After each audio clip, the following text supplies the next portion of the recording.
দীর্ঘ 17 বছর পর দেশের মাটিতে তারেক রহমান এই মুহূর্তে হযরত শাহজালাল আন্তর্জাতিক বিমানবন্দর থেকে তার যে গাড়িটি সেটি কিন্তু এই মুহূর্তে 300 ফিটের উদ্দেশ্যে কিন্তু রওনা হয়েছেন। এই মুহূর্তে আমরা দেখছি যে লাল গাড়িতে সামনে তারেক রহমান এবং তিনি কিন্তু হাত নাড়িয়ে নেতাকর্মীদের উদ্দেশ্যে তিনি হাত নাড়াচ্ছেন এবং নেতাকর্মীরাও তাকে ঘিরে কিন্তু হাত নাড়াচ্ছেন। আমরা সেই দৃশ্য দর্শক দেখছি এই মুহূর্তে সরাসরি দেখানোর চেষ্টা করছিলাম।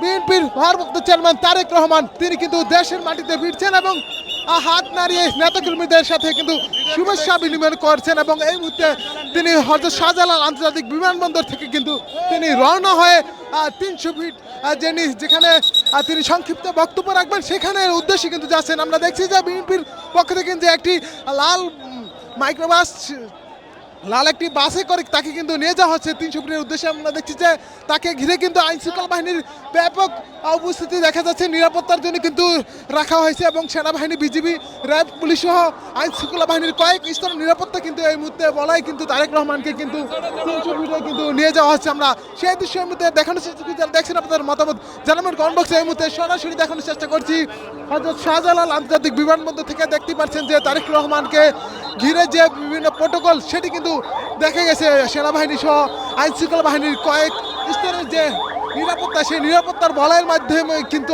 এই মুহূর্তে বিমানবন্দর থেকে কিন্তু নিয়ে যাওয়া হয়েছে বিএনপির ভারপ্রাপ্ত চেয়ারম্যান তারেক রহমানকে।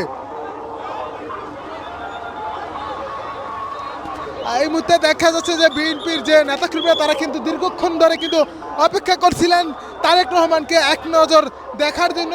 যারা দেখতে পাচ্ছেন তারা কিন্তু এই মুহূর্তে দেখতে পাচ্ছেন যে হাসি মুখে এই মুহূর্তে কিন্তু এই স্থানটি ত্যাগ করে এই মুহূর্তে তারেক রহমানের যে গাড়িবহর, সেই গাড়িবহরের পিছনে কিন্তু এই মুহূর্তে যেখানে তিনি বক্তব্য রাখবেন সেদিকে কিন্তু এই মুহূর্তে ছুটছেন। আমরা সেই দৃশ্য দেখছি। এই মুহূর্তে কিন্তু তার গাড়ির বহরের পিছনে কিন্তু অসংখ্য আইনশৃঙ্খলা বাহিনী রয়েছেন এবং দেখতে পাচ্ছেন যে বিভিন্ন যে নিরাপত্তায় যারা নিয়োজিত রয়েছেন তারা কিন্তু কাজ করছেন যে যেন শৃঙ্খলাভাবে কিন্তু যেন তারেক রহমানকে তার যে গন্তব্য সেখানে যেন নিয়ে যাওয়া হয় এবং নেওয়ার যে চেষ্টা সেটি কিন্তু চলছে। আমরা দেখছি যে আইনশৃঙ্খলা বাহিনীর সদস্য তারা কিন্তু কাজ করে যাচ্ছেন যেন নেতাকর্মীরা তার যে গাড়ি, সেই গাড়ির সামনে যেন না আসতে পারে সেটি কিন্তু তারা কিন্তু কাজ করে যাচ্ছেন। আমরা সেই দৃশ্য দেখানোর চেষ্টা করছি।